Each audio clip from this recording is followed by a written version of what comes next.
Friends next जो concept है that is subgraph of a graph, और you can also say that subgraph. Friends subgraph जो है वो भी बहुत ही इंपॉर्टेंट टॉपिक है। सब ग्राफ के लिए आपको सम भी पूछा जा सकता है, थ्योरी भी पूछी जा सकती है। सो फ्रेंड्स सबसे पहले हम समझ लेते हैं सब ग्राफ किसको बोला जाता है।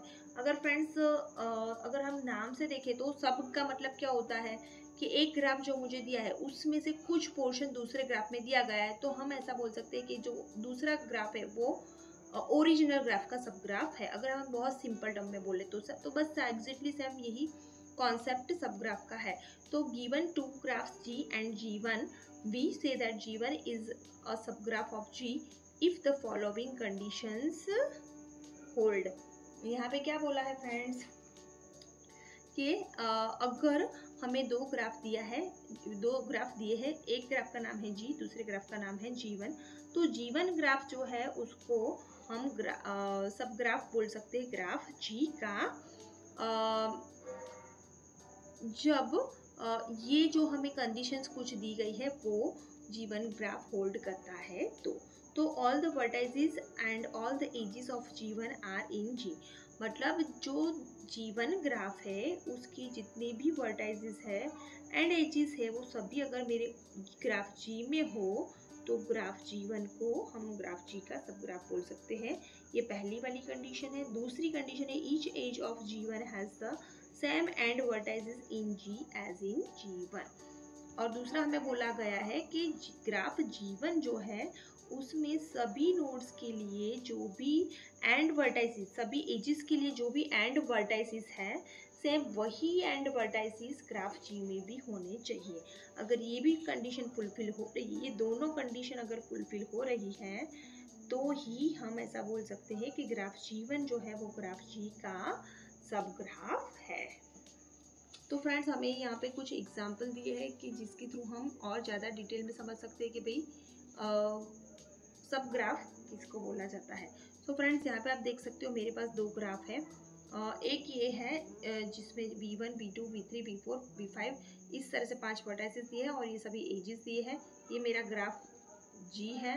और सेम फ्रेंड्स यहाँ पे मुझे एक दूसरा ग्राफ दिया है जिसमें V1, V2, V3 and V4 4 vertices है और यहाँ पे कुछ एजेस है।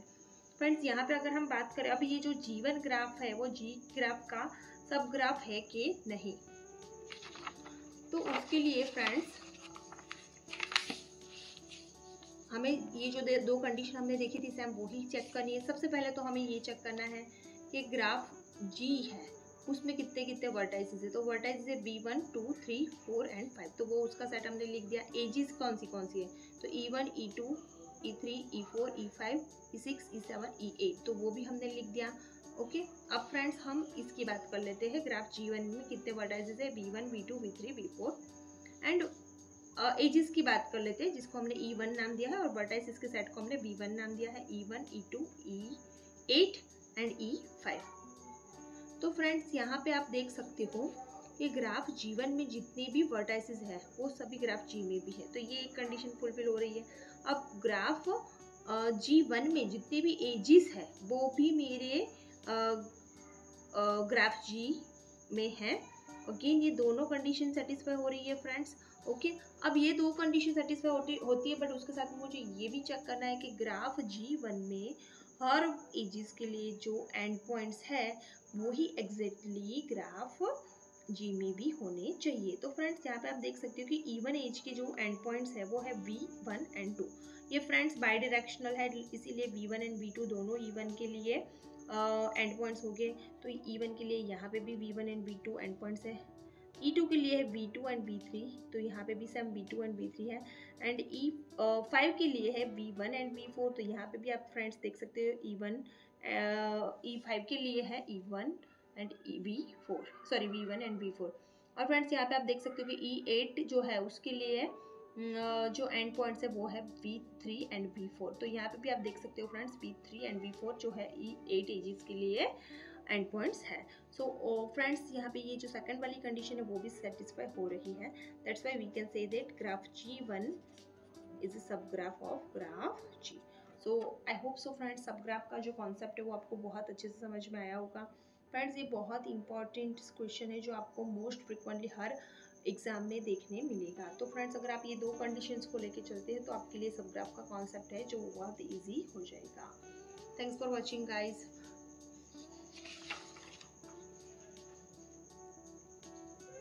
और फ्रेंड्स यहाँ पे आप आगे दे सकते हो कि सब ग्राफ के रिलेटेड आपको इस तरह के भी क्वेश्चन पूछे जा सकते हैं।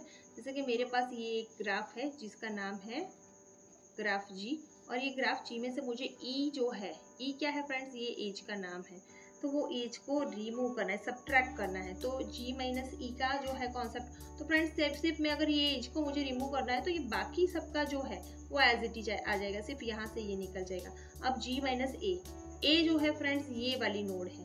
तो फ्रेंड्स यहाँ पे आप देख सकते हो कि मैं अगर ये वाली नोड को निकालती हूँ तो उसकी वजह से मेरे ये जो दूसरे जितने भी ये वाली एज को मैं अगर निकालती हूँ तो उससे कनेक्टेड बाकी जितने भी एजेस है वो सब रिमूव हो जाएगी। तो ये हो जाएगा फ्रेंड्स मेरा जी माइनस ए का आंसर। तो फ्रेंड्स इस तरह से आपको एक ग्राफ दिया हो, उसमें से पर्टिकुलर एजेस या पर्टिकुलर नोड को रिमूव करने के लिए भी पूछ सकते हैं। तो फ्रेंड्स अगर आपको मेरी वीडियोस अच्छे लगते हो तो आप मेरी वीडियोस को लाइक कर सकते हो, शेयर कर सकते हो और मेरे चैनल को सब्सक्राइब कर सकते हो। Thanks for watching guys.